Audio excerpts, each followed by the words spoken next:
When we think about history-changing moments, we usually picture huge, explosive events. But between 26 and 30 AD, the world didn't explode. It shifted, quietly, dangerously, and, as it turns out, irreversibly. The future we're living in right now, its foundations were being laid back then, not with a bang, but with a whisper. So just imagine this for a second. At the very center of the most powerful empire on Earth, the man in charge, Emperor Tiberius, he just walks away. He gets fed up with the backstabbing in Rome and retreats to this secluded island, Capri. He doesn't just leave a throne behind, though. He leaves a massive power vacuum, one that breeds fear and invites the most ruthless players to make their move. At the exact same time, literally on the other side of the planet, a totally different kind of crisis is boiling over. In China, a well-meaning reformer sees his grand utopian vision, this perfect, harmonious society he dreamed of, just completely collapse under the brutal weight of reality. Fields that were supposed to be plentiful turn into landscapes of rebellion and starvation. And then there's this. In some remote backwater province, a pretty routine execution is carried out. For Rome, this is just another Tuesday. It's an event so ordinary it barely even registers in their imperial records. And yet, its echo is going to ring out for the next 2,000 years. Okay, so to really get what's going on in this wild period, you have to look at the two global superpowers of the day. You've got the Roman Empire in the west, and in the east, China's Xin Dynasty. And believe it or not, both of them were at a breaking point, but for totally different reasons.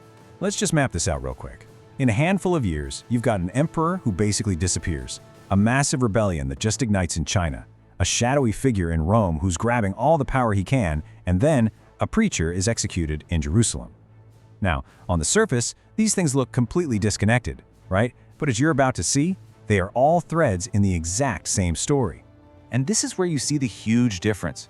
Rome's problem was a crisis of leadership from the very top. Power got concentrated and it turned paranoid. China, though, their crisis came from the ground up. Idealistic reforms just smashed head-on into the reality of famine and floods. So you have two superpowers, both just trembling on the brink. Now, you gotta understand, these weren't sudden collapses. Not at all. They were the result of these tiny, unseen cracks that had been forming for years. Decisions made long ago were finally breaking through to the surface. So let's start in Rome, 26 AD. The expectation was pretty obvious. The emperor, Tiberius, is supposed to be this strong central figure, right? Well, the reality was he just left, packed up and moved to an island, creating this void that his ambitious right-hand man Sejanus was more than happy to fill. Almost overnight, the vibe in Rome went from political maneuvering to pure paranoia. Now, over in China, Emperor Wang Mang had this incredible vision. He wanted to engineer a perfect society, redistributing land, bringing back these ancient virtues, a real utopia. The expectation was harmony. The reality was pure chaos. Turns out, you can't really reform a society when people are starving. So when floods and famine hit, his grand plans didn't bring stability. They lit the fuse on one of the biggest rebellions in Chinese history. So you have these two great empires, totally consumed by their own internal dramas. But the event that would actually change the world wasn't happening in the marble halls of Rome or on the battlefields of China. No, it was happening somewhere else entirely, a place nobody was watching. And there it is. In this small, politically tense Roman province, a preacher starts gathering a following. To the Roman authorities, this was nothing. Just another local religious guy in a region that was full of them. They saw absolutely no threat here. It wasn't even on their radar.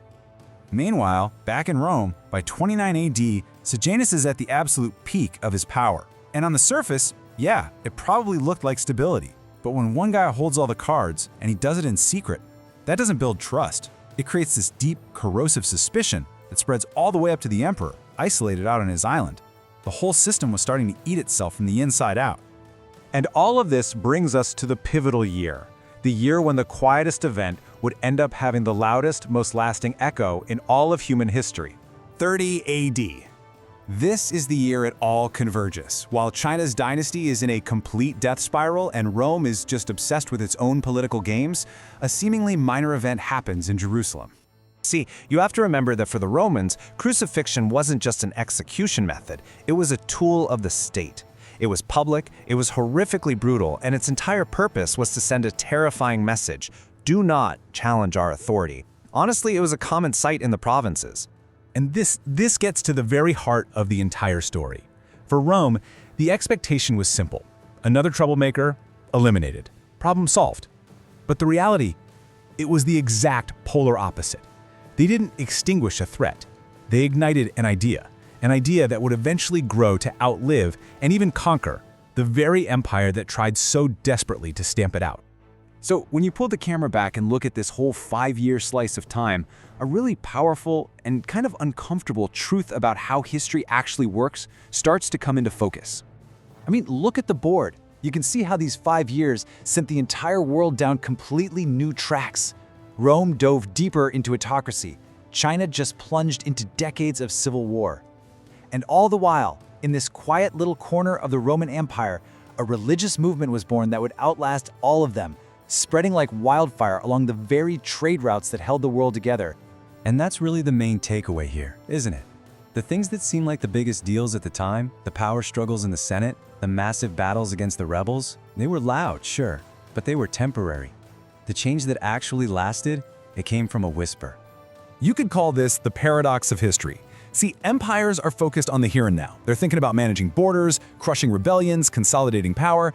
But history, the grand sweep of the human story, it just operates on a totally different timescale. It's driven by ideas, by beliefs, by movements that empires often don't even notice until it's way too late.